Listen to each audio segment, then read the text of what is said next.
जय हिंद, वंदे मातरम। दोस्तों, स्वागत है आपका हमारे YouTube channel online teaching with Kaushal में। साथियों, आज के इस वीडियो में मैं आप लोगों के लिए लेके आया हूं हिंदी के टॉप 38 क्वेश्चन जो हर बार किसी न किसी परीक्षा में पूछे गए हैं। तो साथियों, वीडियो को बिना स्किप किए लास्ट तक जरूर देखें। तो चलिए स्टार्ट करते हैं अपना पहला क्वेश्चन। साथियों, क्वेश्चन नंबर 39 हमारा क्या हो जाएगा? हिंदी भाषा की कितनी विख्यात बोलियां हैं? हिंदी भाषा में कितनी बोलियों को विख्यात माना जाता है? 4, 10, 8 या फिर 5? इसका हमारा सही आंसर क्या हो जाएगा? Option number C, 8। हिंदी भाषा में 8 बोलियों को विख्यात माना जाता है। हमारा अगला प्रश्न क्या है? प्रश्न नंबर 40। हिंदी भाषा का प्रथम प्रमाणिक ग्रंथ कौन सा है? हिंदी भाषा का प्रथम प्रमाणिक ग्रंथ कौन सा है? सतसई, रामलला नैछू, पृथ्वीराज रासव या फिर आल्हा उदल? साथियों, इसका सही आंसर क्या हो जाएगा? ऑप्शन नंबर सी, क्या हो जाएगा? पृथ्वीराज रासव है। हमारा अगला प्रश्न क्या है? प्रश्न नंबर 41 हमारा क्या हो जाएगा? निम्नलिखित में से कौन सा हिंदी साहित्य का काल विभाजन नहीं है? हिंदी साहित्य का कौन सा काल विभाजन नहीं है? रीतिकाल, भक्ति काल, आधुनिक काल या फिर संयुक्त काल? तो इसका सही आंसर हो जाएगा क्या? ऑप्शन नंबर डी, संयुक्त काल। हिंदी साहित्य का कोई भी विभाजन वर्ष नहीं है। हमारा अगला प्रश्न क्या है? प्रश्न नंबर 42 हमारा क्या है? क्रियापरक व्याकरणिक कोटि चिन्हित कीजिए। क्रियापरक व्याकरणिक कोटि चिन्हित कीजिए। ठीक है ना? तो इसका सही आंसर क्या होगा? कारक चिन्ह। कौन से कारक चिन्ह होते हैं? ऑप्शन नंबर ए हमारा सही आंसर हो जाएगा। हमारा अगला प्रश्न क्या है? प्रश्न नंबर 43। चूड़ी अच्छी थी, ये जो चूड़ी अच्छी थी, इसमें कौन सी क्रिया है? योजक क्रिया है, अधिकार घोतक क्रिया है, औचित्य बोधक क्रिया है या फिर अप्रत्यक्ष क्रिया है? तो साथियों, इसका सही आंसर है क्या? चूड़ी अच्छी थी में योजक क्रिया है। ऑप्शन नंबर बी हमारा सही आंसर हो जाएगा। हमारा अगला प्रश्न क्या है? प्रश्न नंबर 44। मूल आक्रामक धातुओं के साथ प्रत्यय जोड़कर बनाई गई क्रिया धातुएं क्या कहलाती हैं? जैसे कोई एक मूल आक्रामक धातुओं के साथ जब हम प्रत्यय जोड़ देते हैं तो कौन सी क्रिया धातुएं बनती हैं? संयुक्त धातु, द्विकर्मक धातु, साधित धातु, सकर्मक धातु या फिर समस्त धातु? तो इसका सही आंसर क्या हो जाएगा? ऑप्शन नंबर सी, साधित सकर्मक धातु बनती हैं। सारंग लय सारंग चले कई सारंग की ओट, सारंग ही न पाए के सारंग गई न चोट।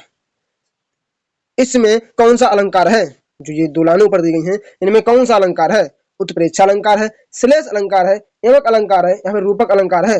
तो साथियों, इसमें सही आंसर है क्या? ऑप्शन नंबर सी, एमक अलंकार है। साथियों, जहां पर एक ही शब्द की बार बार आवृत्ति हो लेकिन उसका अर्थ अलग हो तो वहां पर हमेशा कौन सा अलंकार होता है? हमेशा एमक अलंकार होता है। साथियों, हमारा अगला प्रश्न क्या है? प्रश्न नंबर 46। जुगुप्सा का स्थायी भाव किस रस से संबंधित है? जुगुप्सा है, इसका स्थायी भाव किस रस से संबंधित है? करुणा रस का स्थायी भाव है, रौद्र रस, बीभत्स रस या फिर अद्भुत रस? साथियों, तो इसका सही आंसर हो जाएगा ऑप्शन नंबर सी, क्या? बीभत्स रस का है। ऑप्शन नंबर सी हमारा सही आंसर हो जाएगा। साथियों, हमारा अगला प्रश्न क्या है? प्रश्न नंबर 47। निम्नलिखित में से कौन सा छंद प्रकार नहीं है? इनमें से कौन सा एक छंद का प्रकार नहीं है? दृष्टांत, चौपाई, दोहा या फिर सोरठा? तो इसका सही आंसर हो जाएगा ऑप्शन नंबर ए, दृष्टांत। दृष्टांत कोई भी छंद का प्रकार नहीं है। साथियों, हमारा अगला प्रश्न क्या है? प्रश्न नंबर 48। दीर्घ संधि, गुण संधि, वृद्धि संधि, एड़ संधि व अयादि संधि संधि के मतलब किस संधि के मूल वेद हैं? तो साथियों, ये तो पता है किसके? ये स्वर संधि के मूल वेद हैं। तो ऑप्शन नंबर बी हमारा सही आंसर हो जाएगा।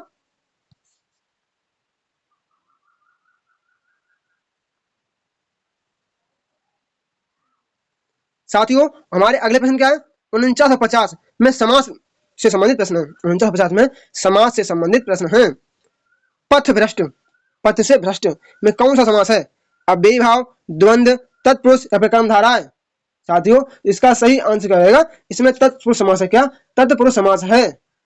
ऑप्शन नंबर सी हमारा सही आंसर हो जाएगा। क्योंकि साथियों, पथ से भ्रष्ट, पथ से भ्रष्ट तो कौन सा? अपादान, सॉरी, तो इसमें अपादान तत्पुरुष हो जाएगा। क्या? अपादान तत्पुरुष समास हो जाएगा। हमारा अगला प्रश्न क्या है? प्रश्न नंबर 50। अष्टाध्यायी, अष्टाध्यायी में कौन सा समास है? बहुव्रीहि है, द्विगु है, कर्मधारा है या फिर तत्पुरुष है? तो साथियों, इसका सही आंसर क्या रहेगा? ऑप्शन नंबर बी, क्योंकि अष्टाध्यायी एक संख्यावाचक है। क्या? संख्यावाचक है। हमारा अगला प्रश्न क्या है? प्रश्न नंबर 51। सुमित्रा नंदन पंत को किस कृति पर ज्ञानपीठ पुरस्कार मिला है? सुमित्रा नंदन पंत को किस रचना के लिए ज्ञानपीठ पुरस्कार दिया गया है? स्वर्ण धूल, लोकायतन, युगवाणी या फिर चिदम्बरा? तो साथियों इसका सही आंसर हो जाएगा ऑप्शन नंबर डी, इन्हें चिदम्बरा के लिए ज्ञानपीठ पुरस्कार दिया गया था। हमारा अगला प्रश्न का है प्रश्न नंबर 52, ब्रज भाषा का विकास किस अपभ्रंश से हुआ है? जो ब्रज भाषा है इसका विकास किस अपभ्रंश से हुआ है? सौरसेनी, पैशाची, मागधी या फिर अर्धमागधी? तो साथियों इसका सही आंसर हो जाएगा ऑप्शन नंबर ए, सौरसेनी अपभ्रंश से हुई है। साथियों क्वेश्चन 53 हमारा क्या है? चरित्र का निर्माण की परम आवश्यकता है। चरित्र के निर्माण की परम आवश्यकता है, इसका सही आंसर क्या हो जाएगा बताओ आप लोग? ऑप्शन नंबर बी, राष्ट्र के सर्वांगीण विकास के लिए। ऑप्शन नंबर बी हमारा सही आंसर हो जाएगा। हमारा अगला प्रश्न का प्रश्न नंबर 54, जनतंत्र के लिए लाभकारी हो सकते हैं। ऐसे कौन से व्यक्ति हैं जो जनतंत्र के लिए लाभकारी हो सकते हैं? तो ऑप्शन नंबर सी, उत्तम चरित्रवान व्यक्ति। कौन? उत्तम चरित्रवान व्यक्ति जनतंत्र के लिए लाभकारी हो सकते हैं। हमारा अगला प्रश्न का प्रश्न नंबर 55, उन्नत राष्ट्र के लिए विकास का प्रथम सोपान है। उन्नत राष्ट्र के लिए विकास का प्रथम सोपान कौन सा है? तो इसका सही आंसर हो जाएगा ऑप्शन नंबर ए, भ्रष्टाचार के प्रति निषेधात्मक वातावरण। हमारा अगला प्रश्न का प्रश्न नंबर 56, अप्रगतिशील रूप में मजाक उड़ाया जा सकता है। इसका सही आंसर क्या हो जाएगा? Option number D. हमारा अगला प्रश्न का प्रश्न नंबर 57, भारतीयता के प्रति हीन भावना का कारण है। भारतीयता के प्रति हीन भावना का कारण क्या है? तो इसका सही आंसर है क्या? लॉर्ड मैकाले की शिक्षा पद्धति। ऑप्शन नंबर बी हमारा सही आंसर हो जाएगा, लॉर्ड मैकाले की शिक्षा पद्धति। अगले हमारे क्वेश्चन क्या है? अगले प्रश्न हमारे क्या है? प्रश्न नंबर 58 से 62 तक निम्नलिखित प्रत्येक प्रश्न में 3 वाक्य दिए गए हैं। त्रुटि वाले वाक्य को चुनिए, मतलब हमें गलत वाले वाक्य को चुनना है, जो गलत लिखा है उस पर टिक लगाना है। तो चलिए देखते हैं। रामचरितमानस भक्ति काल की सबसे श्रेष्ठतम, नहीं यहाँ होना चाहिए था श्रेष्ठ, यहाँ पे श्रेष्ठ होता तो हमारा सही हो जाता। इसमें त्रुटि है कौन सी? ऑप्शन नंबर बी हमारा सही आंसर हो जाएगा। यही त्रुटि है क्योंकि इसमें श्रेष्ठ की जगह श्रेष्ठतम लिख दिया है। हमारा अगला प्रश्न का प्रश्न नंबर 59, ठंड के दिनों में प्रातः काल के समय सर्दी काफी बढ़ जाती है। ठंड के समय प्रातः काल में सर्दी काफी बढ़ जाती है, तो इसका सही आंसर क्या हो जाएगा? ऑप्शन नंबर बी, प्रातः काल में समय का प्रयोग नहीं किया जा सकता, प्रातः काल ही बोल सकते हैं। देखो साथियों, प्रातः काल बोल लो या फिर समय बोल लो, प्रातः काल में तो सुबह का टाइम ही होता है, तो यहाँ पे ये समय गलत लिख दिया है। हमारा अगला क्या है? प्रश्न नंबर 60, जब मोहन सभा स्थल पर पहुंचा तब, जब मोहन सभा स्थल पर पहुंचा तब सभा विसर्जन हो चुकी थी। गलत, विसर्जन हो चुकी, ये गलत है। ऑप्शन नंबर सी हमारा सही आंसर हो जाएगा, विसर्जित होता तो सही हो जाता। हमारा अगला प्रश्न क्या है? प्रश्न नंबर 61, मैं जिस बस में जा रहा था वह बहुत भरी हुई थी। ये सभी सही है क्योंकि मैं जिस बस में जा रहा था वह भरी हुई थी, तो इसमें कोई त्रुटि नहीं है। हमारा अगला प्रश्न का है प्रश्न नंबर 62, उसने लिखा था कि उसकी दुकान पर शुद्ध गाय का घी मिलता है। उसने लिखा था कि उसकी दुकान पर शुद्ध गाय का दूध, शुद्ध गाय का घी मिलता है। शुद्ध गाय नहीं, शुद्ध घी मिलता है, ये गलत लिख दिया क्या? ऑप्शन नंबर बी हमारा सही आंसर हो जाएगा। हमारे अगले प्रश्न क्या है? प्रश्न नंबर 63 से 67, निम्नलिखित प्रत्येक कहावत के लिए 4 समानांतर शब्द दिए गए हैं। अच्छा, मतलब हमें सही का पहचान करना कि इसका सही आंसर क्या हो जाएगा। पत्थर को जोंक नहीं लगती, पत्थर को जोंक नहीं लगती, हमें इसका सही आंसर बताना है। सबल का शोषण नहीं होता, मजबूत चीज आसानी से खराब नहीं होती, दो धूर्तों के प्राय टकराव नहीं होता है, हाथी पर कोई प्रभाव नहीं पड़ता। तो इसका सही आंसर क्या रहेगा? ऑप्शन नंबर डी, हाथी व्यक्ति पर कोई प्रभाव नहीं पड़ता है, चाहे आप उससे कुछ भी कहो। हमारा अगला प्रश्न का प्रश्न नंबर 64, विहंगम दृष्टि। विहंगम दृष्टि का अर्थ क्या हो जाएगा? गही नजर, तीखी नजर, मंद नजर या फिर सरसरी नजर? तो इसका सही आंसर क्या रहेगा?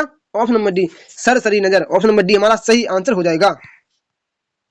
हमारा अगला प्रश्न का प्रश्न नंबर 65, वाणी औचित्य का सही संधि विच्छेद कौन सा है? वाणी औचित्य का सही संधि विच्छेद क्या हो जाएगा? सही संधि रूप बताना है हमें सही संधि रूप बताना है, तो इसका क्या हो जाएगा? वाणी औचित्य। ऑप्शन नंबर हमारा सही आंसर हो जाएगा। अगला हमारा प्रश्न क्या है? प्रश्न नंबर 66, अन्वीक्षण का संधि विच्छेद कौन सा है? हमें अन्वीक्षण का सही संधि विच्छेद बताना है, तो क्या हो जाएगा? ऑप्शन नंबर ए, अनुधन ईक्षण। क्या? अनुधन ईक्षण, क्योंकि उ प्लस ई मिलकर बना देते हैं क्या? वाह, ये हमारा सही आंसर हो जाएगा, ऑप्शन नंबर ए। हमारा अगला प्रश्न क्या है? प्रश्न नंबर 67, शीत ऋतु का सही संधि विच्छेद बताना है। तो ये तो आपको पता है, ऑप्शन नंबर सी हो जाएगा क्या, शीत ऋतु। ऑप्शन नंबर सी हमारा सही आंसर हो जाएगा। साथियों हमें या रा ला बा को एक सही क्रम में लगाना है, तो चलिए लगाते हैं हम इन्हें एक सही क्रम में। देखिए साथियों, समय को परखने वाला, क्या, समय को परखने वाला। तो हमारा क्वेश्चन क्या है, समय को परखने वाला, रंग से धनाढ्य, क्या, रंग से धनाढ्य, और समय की उपेक्षा करने वाला, करोड़पति से भिखारी, करोड़पति से भिखारी हो जाता है। ऑप्शन नंबर सी हमारा सही आंसर हो जाएगा। अगला हमारा प्रश्न क्या है, प्रश्न नंबर 69, भारतीय गांवों के, भारतीय गांवों के,